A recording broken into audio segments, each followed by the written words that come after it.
Ay, grabe naman ang sarap ng lechong belly nito. At solid talaga ang laman, hindi lang puro taba. Crispy and juicy din talaga. For today's video mga boxes, dinayo ko nga ang Jay's Ihaw Corner na located sa Paliparan 3, Dasmariñas, Cavite dahil meron daw silang papasko para sa akin.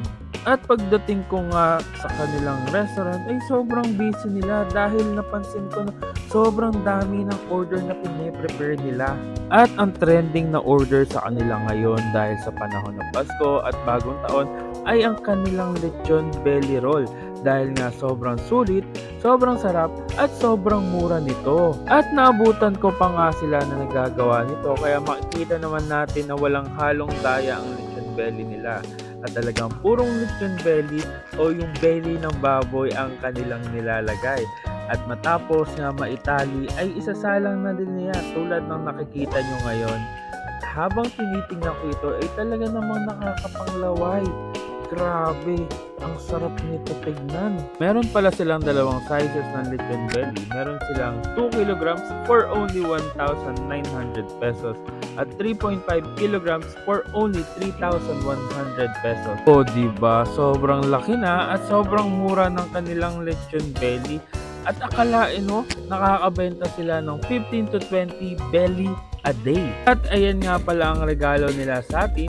Binigyan tayo ni Jay's Ihaw Corner ng kanilang 2 kilograms lechon belly roll at saktong-sakto pang dagdag sa handa sa Pasko. At pag uwi ko ng bahay ay hindi ko na natiis at tinikman ko na nga ang kanilang lechon belly. Hiniwa ko muna ito at makikita nyo naman ang pagka-crispy at pagka-juicy nito. Siyempre, ano pa bang gagawin natin dahil nahiwa na, tikman na din natin. Sobrang solid nga talaga ng kanilang lechon belly roll. Ang crispy at ang juicy nito.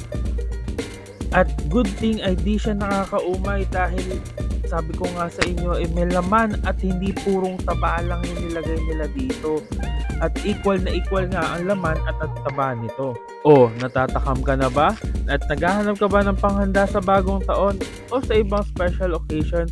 Subukan at umorder na. Available via delivery through Lalamove o pwede rin naman kayong kumontak sa page ng Jay's Ihaw Corner para mag-inquire. So siya, dito ko muna tatapusin ang vlog for today at babati muna ako sa inyo ng isang maligayang Pasko at masaganang bagong taon. And syempre, don't forget to eat right and grind. Let's go!